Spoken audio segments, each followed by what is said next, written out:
Muito boa tarde, que alegria a gente está aqui no último domingo de janeiro, nesse 31 de janeiro, celebrando a Deus, agradecendo a Deus por esse primeiro mês que está acabando do ano de 2021.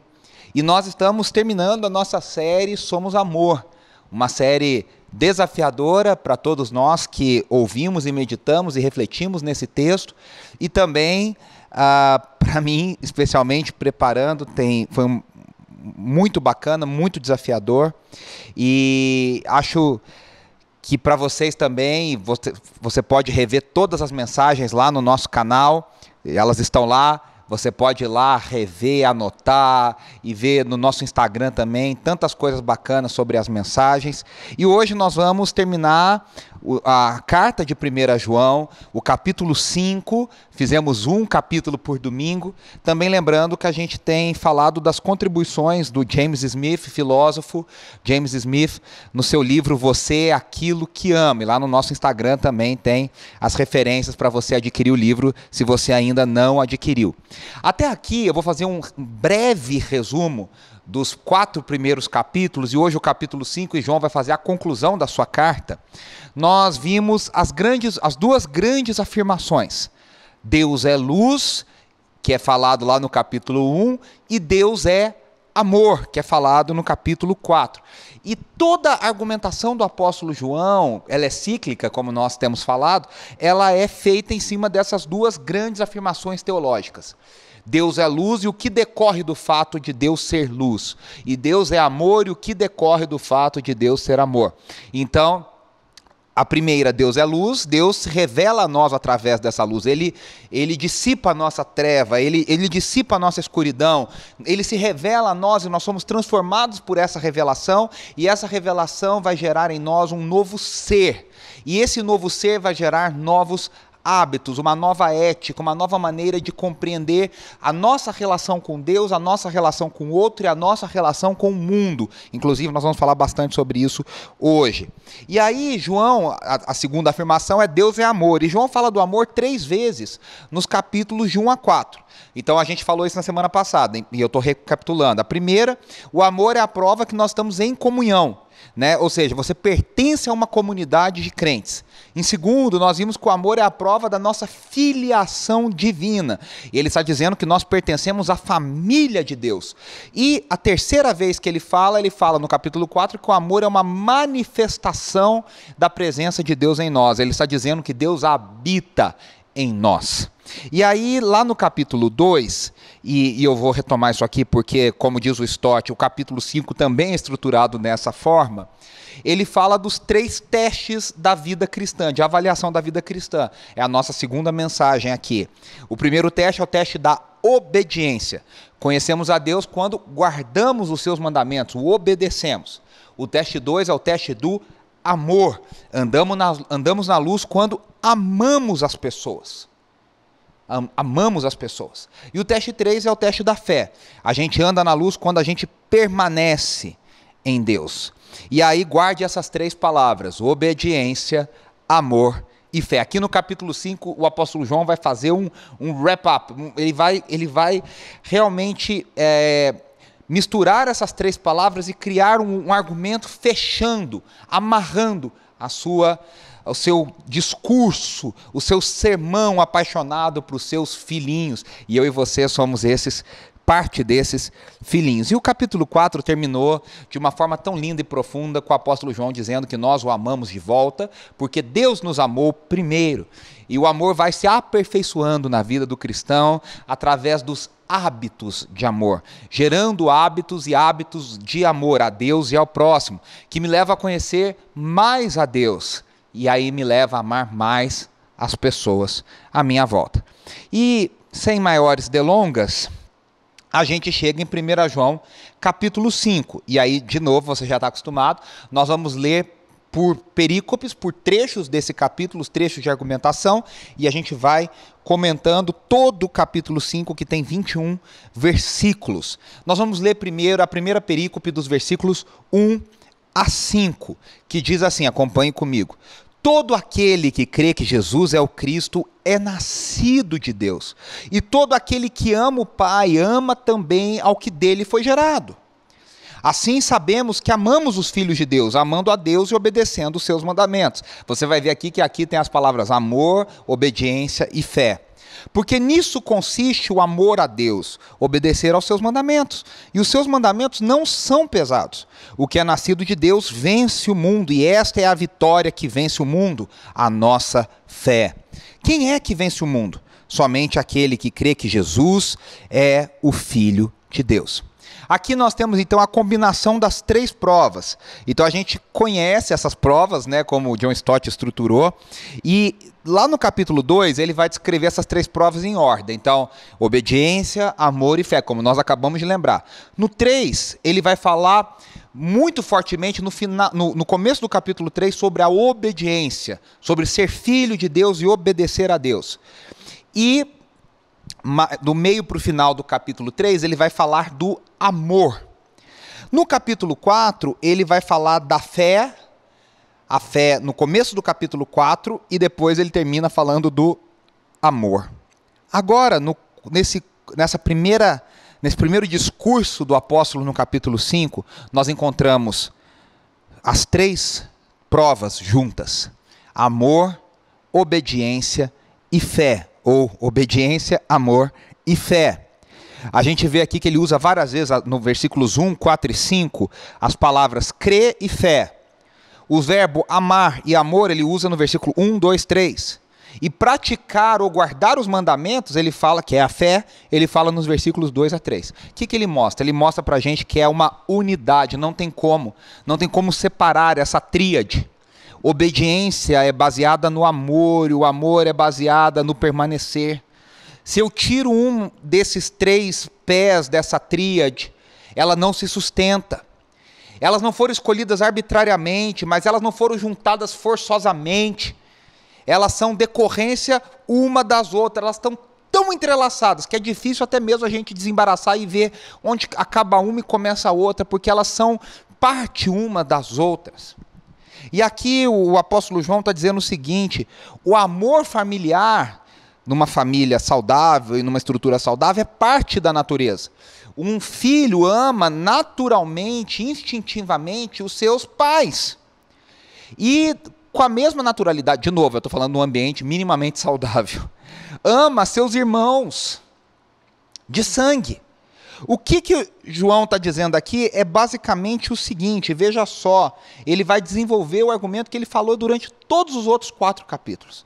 Se nós nascemos de Deus, nós somos gerados segundo a natureza de Deus em Cristo Jesus, pelo novo nascimento, nós temos um amor nessa natureza natural pelo Pai.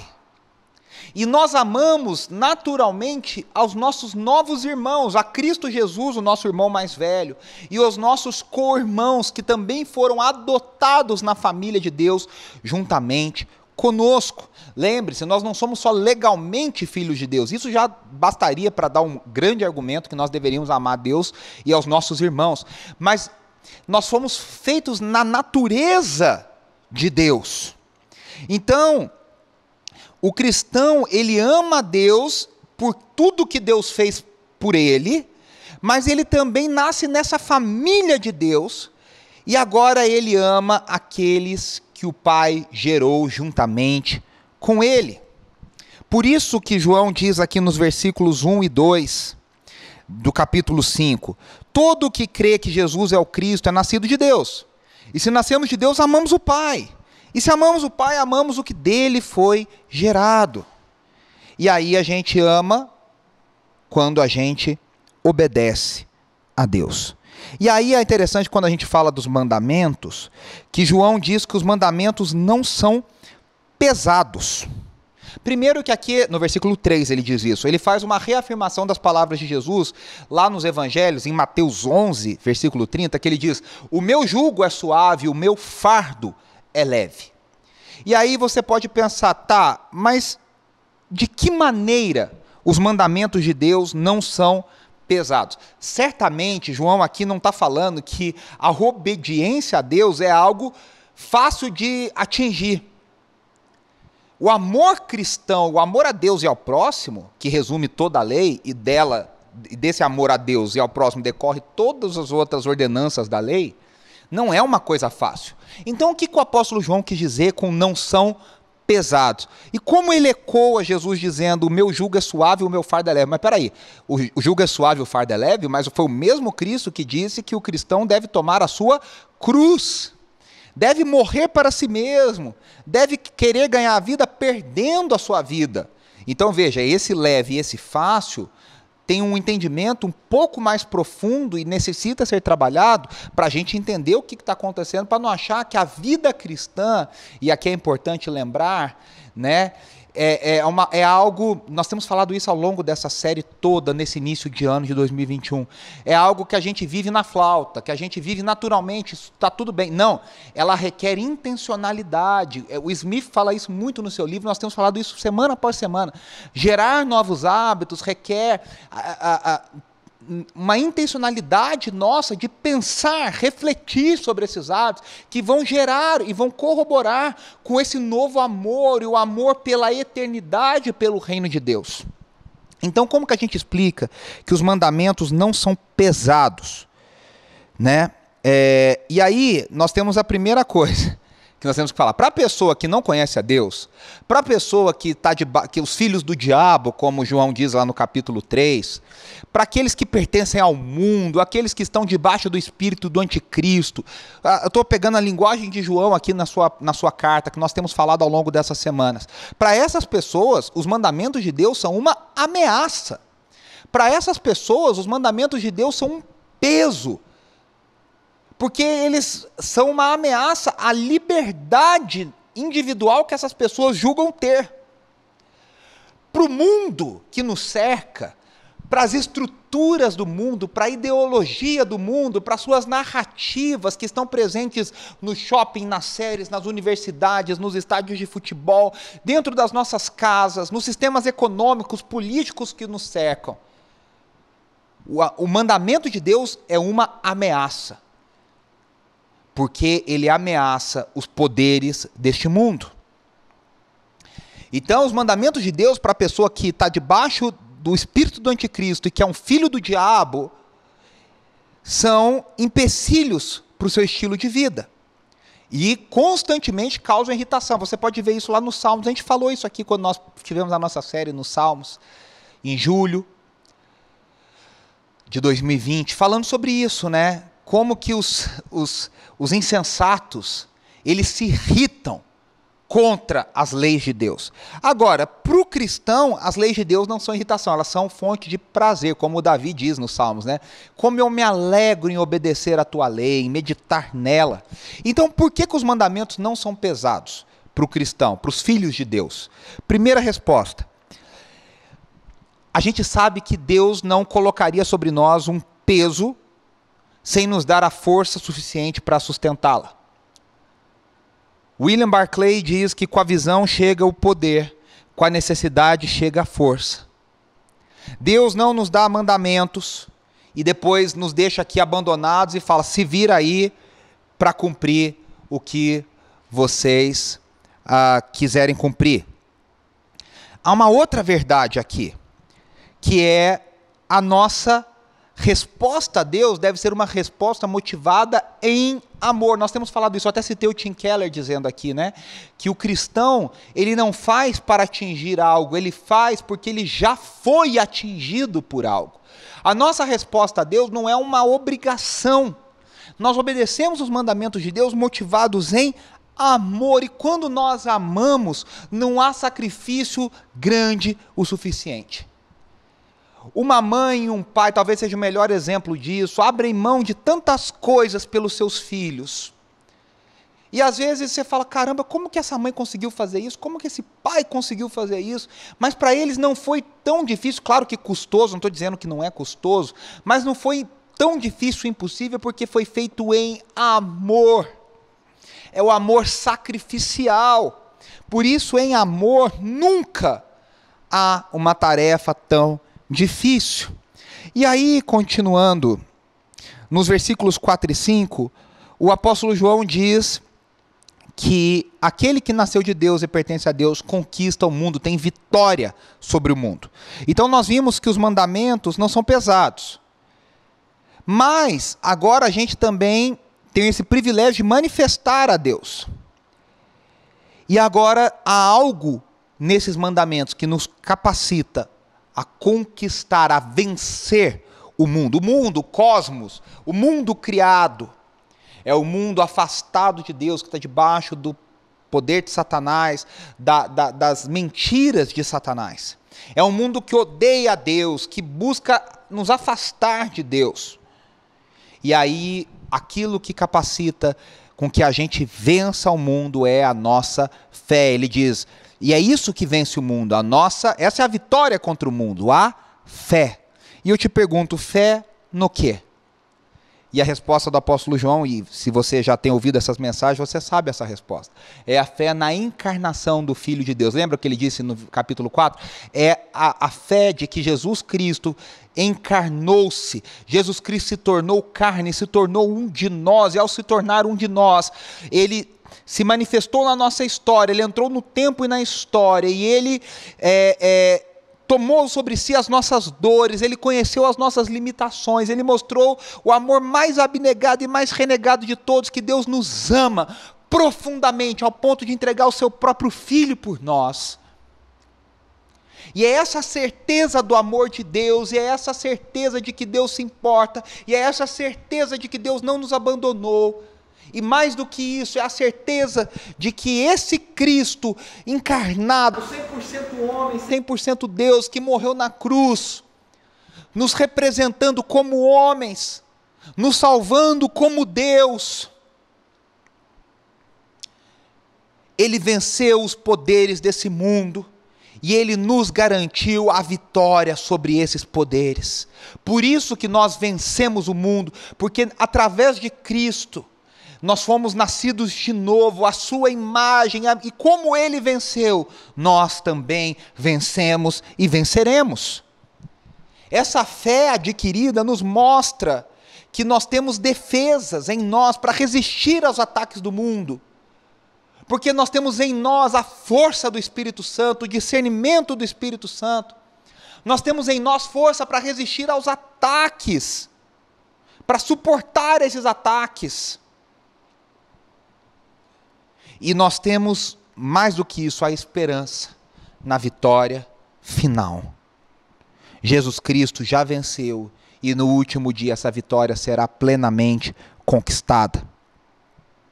Com essa sentença final, a gente volta onde o argumento começou, no versículo 5, ele volta lá no início. Eu vou fazer um resumo aqui, eu vou ler para vocês. Os crentes cristãos são filhos de Deus, nascidos de cima, nascidos de uma natureza celestial.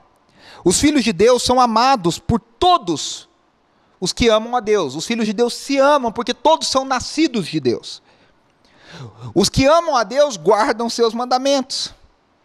E eles guardam os mandamentos porque eles conseguem resistir ao mundo, eles conseguem vencer o mundo.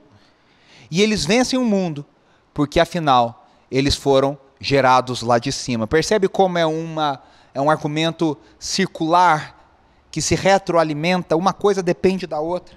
E aqui fica a minha pergunta no nosso check-up espiritual, dos hábitos, integral que nós temos feito nesse início de 2021. Eu tenho prazer em obedecer aos mandamentos de Deus? Eu sou movido por amor ao obedecer? Por mais difícil que esses mandamentos sejam. E aí o apóstolo João continua. E ele diz nos versículos 6 a 13, este é aquele que veio por meio de água e sangue, Jesus Cristo, não somente por água, mas por água e sangue. E o Espírito é quem dá testemunho, porque o Espírito é a verdade. Há três que dão testemunho, o Espírito, a água e o sangue. E os três são unânimes. Nós aceitamos o testemunho dos homens, mas o testemunho de Deus tem maior valor, pois é o testemunho de Deus que ele dá acerca de seu Filho. Quem crê no Filho de Deus tem esse testemunho. Quem não crê em Deus o faz mentiroso, porque não crê no testemunho que Deus dá acerca de seu Filho. E este é o testemunho. Deus nos deu a vida eterna, e essa vida está em seu Filho. Quem tem o Filho tem a vida, quem não tem o Filho de Deus não tem a vida. Escrevi-lhes estas coisas a vocês que creem no nome do Filho de Deus, para que vocês saibam que têm a vida eterna. Aqui nós temos as 3 testemunhas. E esse é um texto difícil, que os comentaristas debatem, mas a gente vai entender esse texto aqui. Como que nós podemos chegar à fé na pessoa que é 100% Deus e 100% humana, que nós afirmamos ser Jesus Cristo de Nazaré? E a resposta de João é que essa fé, essa confiança, essa esperança, depende de testemunhas. Ou seja, nós não cremos à toa, nós cremos porque nós temos 3 razões, 3 testemunhas, que nos trazem uma razoabilidade dessa fé, dessa confiança. Então aqui nos versículos 6 a 9, ele descreve a natureza do testemunho. O que são essas 3 testemunhas? Nos versículos 10 e 12, ele descreve os resultados dessa crença nas testemunhas, no testemunho dessas testemunhas. E no versículos 13 a 17, ele fala da segurança que os cristãos têm, que decorre desse testemunho poderoso dessas 3 testemunhas. Então, quais são as 2 primeiras testemunhas? Água e sangue. E aqui há uma discussão do que João quis dizer com água e sangue, mas o que é mais aceito pelos principais comentaristas deste texto é que João está, inclusive, se analisando toda a linguagem joanina ligada ao seu evangelho, é de que João está falando, se pergunta, né? Será que seria o sangue a ceia? E Calvino puxou um pouco para isso, mas há um debate. Será que ele está falando daquilo que saiu do corpo de Cristo? Lá no seu evangelho diz que ele foi furado com a lança e dele saiu água e sangue. Mas o que os comentaristas mais aceitam é que João está falando do batismo e da morte de Jesus. No batismo no Rio Jordão, feito por João Batista, e da sua morte na cruz.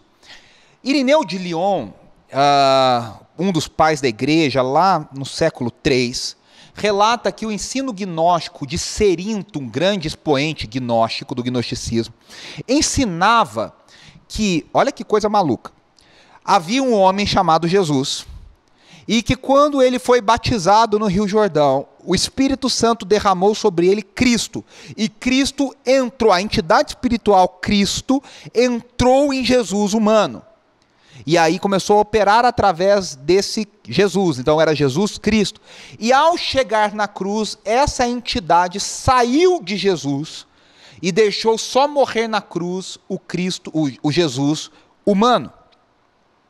O que João está dizendo aqui, ele está negando esse ensino gnóstico, e ele está dizendo, a fé necessária para vencer o mundo é a fé num Cristo que foi batizado pela água e morreu na cruz e nos deu o seu sangue.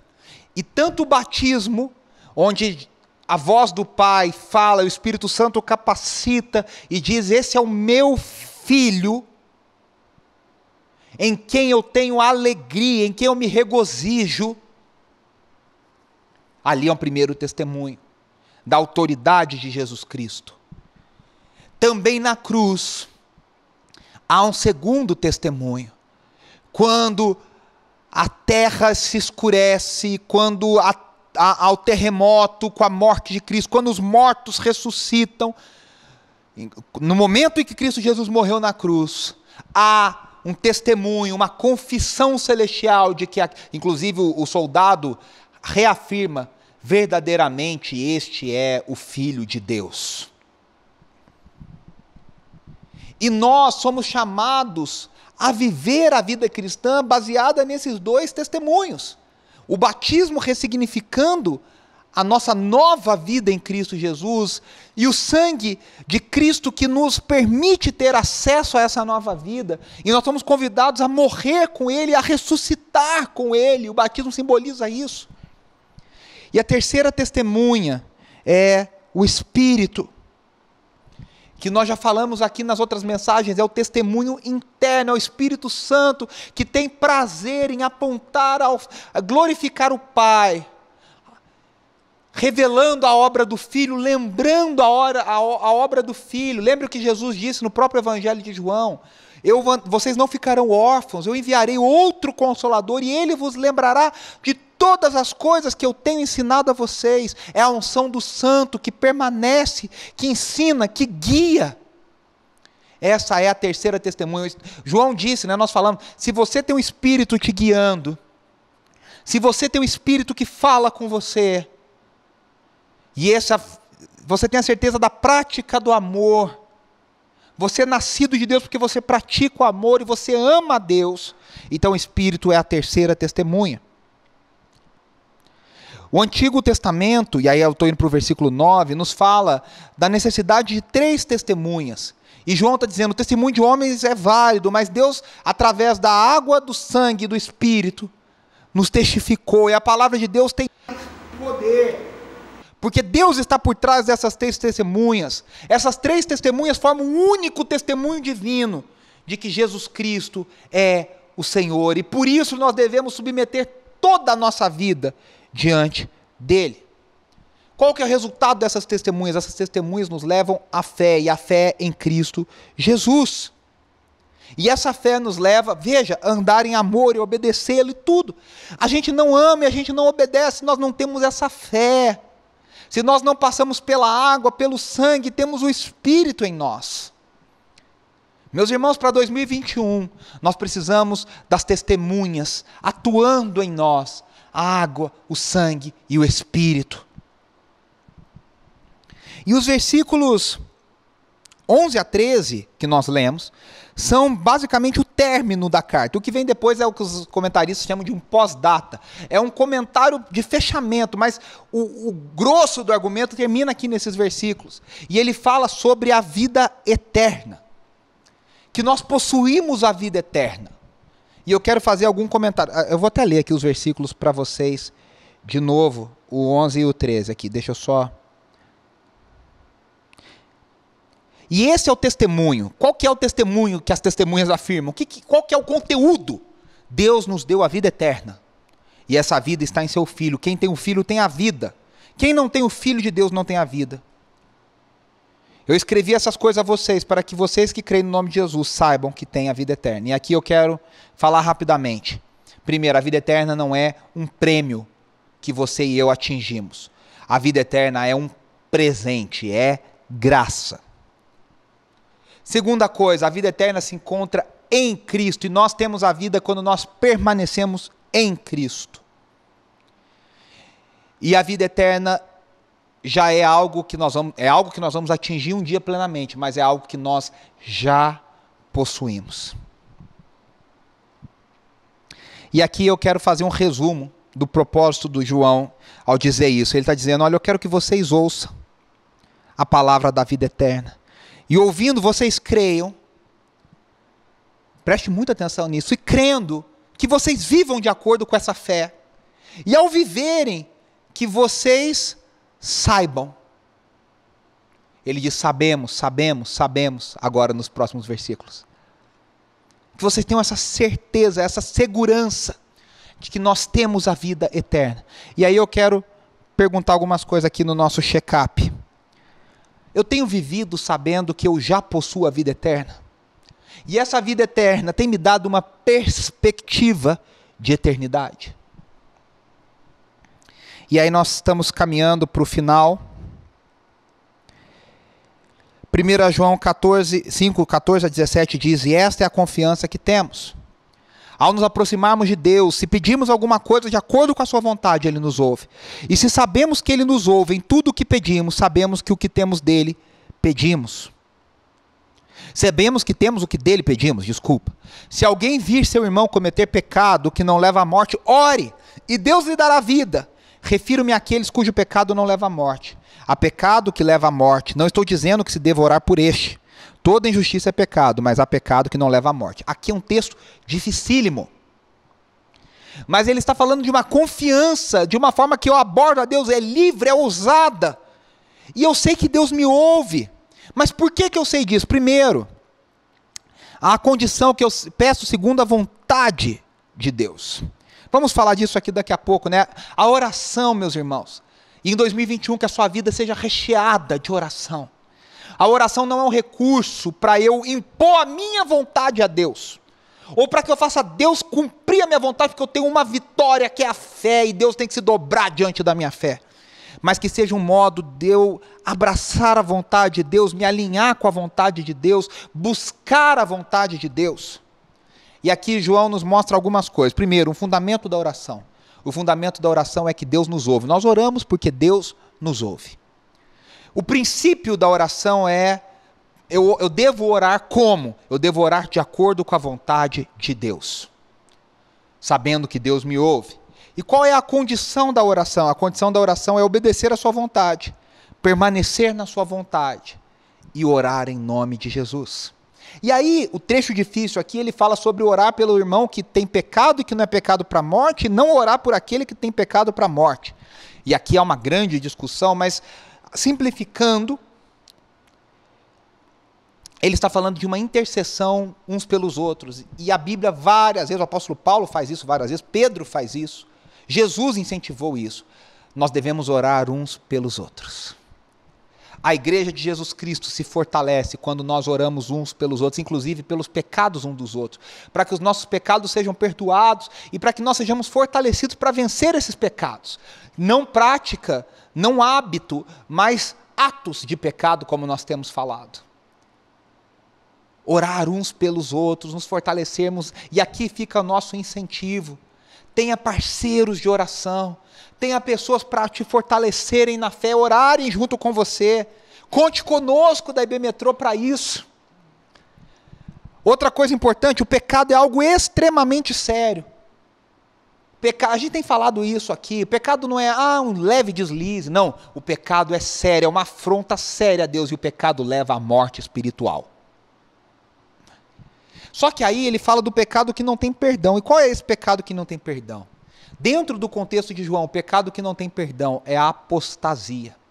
É se afastar de Deus e falar blasfêmias contra Deus.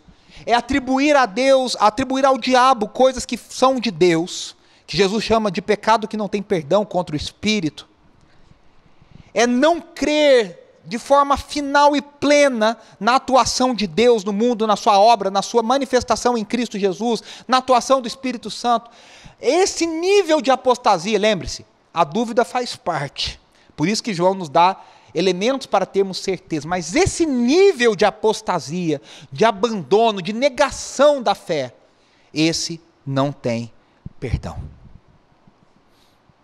E aí a pergunta que fica para nós é: eu tenho orado em favor dos outros? Eu tenho me preocupado com outros em amor? E aqui chegamos à nossa conclusão, e João termina dizendo: sabemos que todo aquele que é nascido de Deus, versículos 18 a 21, não está no pecado. Aquele que nasceu de Deus o protege, e o maligno não o atinge. Sabemos que somos de Deus e que o mundo todo está sob o poder do maligno.